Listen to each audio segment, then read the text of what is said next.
चलो एक नारा जैसे करते हैं, उन्होंने हमें प्यार दिया तो हम भी प्यारे थे। Delhi police I love you का नारा लगाएंगे। Delhi police I love you, Delhi police I love you, Delhi police I love you. मेरे दोस्त, मैं तुम्हें एक बार प्रोटेस्ट में ये देखा कि आप ही लोगों की तरह, भाई साहब, जिसके पास प्रकृति ने बैठने के लिए चीज दी है वो उसका पूर्ण इस्तेमाल करो और टिका लो।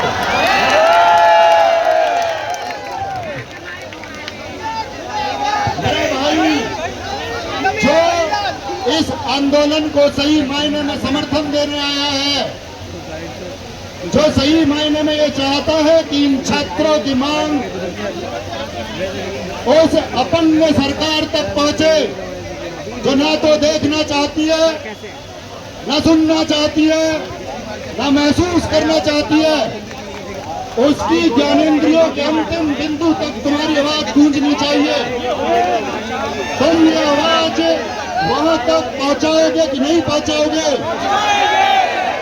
तो आपके साथ में जो भी लोग खड़ा हुआ और आपके समीपस्थ है, आपको लगता है कि ये व्यक्ति आपके नजदीक में खड़ा हुआ है, तो ये मान लो कि ये तुम्हारे आंदोलन को कमजोर करने वाला व्यक्ति है। जो भी व्यक्ति आपके पास खड़ा हुआ है वो आपके आंदोलन को सही मायने में, जो भी व्यक्ति अपने पैरों पर खड़ा हुआ है वो इस आंदोलन को सही मायने में समर्थन देने नहीं आया है। यदि आप दिखाना चाहते हो कि मेरे दोस्त, बाएं हाथ पर जितने भी लोग हैं, आप में से किसी का भी चेहरा इतना सुंदर नहीं है कि लोग खड़े होकर के आप किस तरह से ये चाहते हैं कि वो आपको निहारते रहे। क्योंकि दोस्त, बात निहारने की नहीं। आपको क्या लगता है नर्सरी के बच्चे हैं? आप क्या पहली क्लास में पढ़ते हो? क्या आपको अनुशासन सिखाने की जरूरत है? क्या इस दुनिया में कोई ऐसी ताकत है, अगर तुम ना चाहो तो तुमको अनुशासन सिखा देगा? तो मेरे दोस्त, अनुशासन आपको अपनाना होगा।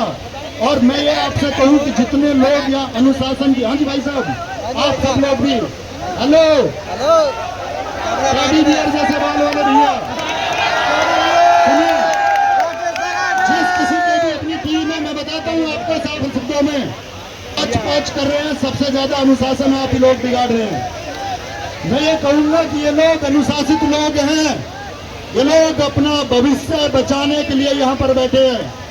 इनको किसी प्रकार का अनुशासन सिखाने की आवश्यकता नहीं है। आपके बीच में दीदी, हेलो, लड़कियों के साथ एक दिक्कत ये भी है, चश्मे आंखों की जगह बालों में लगा लेती हैं। ये उसी सरकार की तरह है जिसको सुनना चाहिए कान से और आंख से सुनना चाहती है। लेकिन मेरे दोस्त, सरकार की आंखें खोल देंगे, इस कमीशन की आंखें खोल देंगे और ये कमीशन देखेगा कि ये कोई 50,000 बच्चे नहीं है जिनके लिए तुमने बोला कि ये 50,000 बच्चे हैं जिनका डेटा हमने कलेक्ट कर लिया है। ये 50,000 बच्चे तो यहाँ पहुंचेंगे और इनके पीछे जो 5 करोड़ बच्चा प्रताड़ित है उसकी भी आवाज आपको बनना है। तो एक सुर में मुझे ये बताओ, किसी जिंदाबाद की आवश्यकता नहीं है मेरे दोस्त, किसी जिंदाबाद की आवश्यकता नहीं है। इस देश में जहां आप रहते हैं, deserving and non deserving people सबके लिए नारे लगे हैं। किसी नारे की आवश्यकता नहीं है। आप सिर्फ मुस्कुराना तब, गांधी जी अपने क्रिएटिव वर्क्स में, सृजनात्मक कार्य में, तुम्हारे अंदर ज्ञानेंद्रिय नहीं है क्या? ना सुन पा रहे हो, ना देख पा रहे हो, ना महसूस कर पा रहे हो। ये आदमी भी बीजेपी सरकार की तरह है।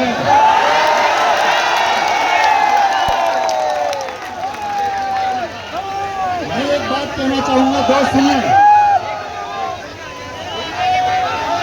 मेरे दोस्त, मैं एक बात कहना चाहूंगा।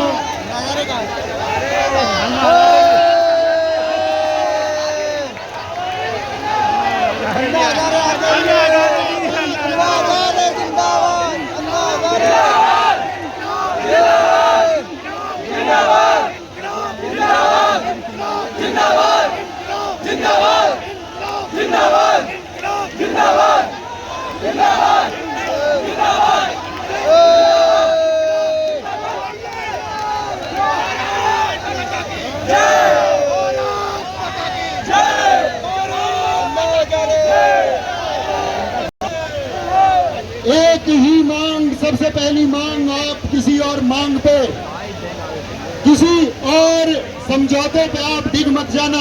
पहली मांग आपकी होनी चाहिए कि एडीक्यूटी नहीं चाहिए। ऐसी कोई क्यूटी हमें अपनी जिंदगी में नहीं चाहिए जो हमारी जिंदगी को बर्बाद कर देगी। तो क्या हम आपसे उम्मीद रख सकते हैं कि आप व्यवस्था खुद बना लेंगे? एक बार सभी लोग हाथ उठा के बताइए कि वो व्यवस्था खुद बना लेंगे। भाई साहब, मुझे खुद नहीं पता कि जैसे वो एडीक्यूटी नहीं छेड़ रही बच्चों को, ऐसे मुझे भी कुछ लोग पीछे छेड़ रहे हैं। पता नहीं चाहते क्या है मुझसे। मैं ये बोल रहा हूँ, चाहते हैं कि 2-2 मिनट सब अध्यापक बोलेंगे।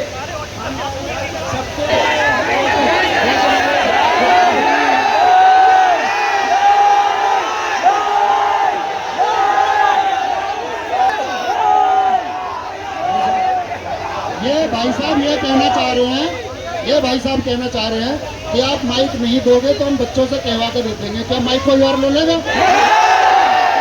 अगर मैं एक अध्यापक हूँ तो क्या हम सभी अध्यापकों के रिप्रेजेंटेटिव नहीं है?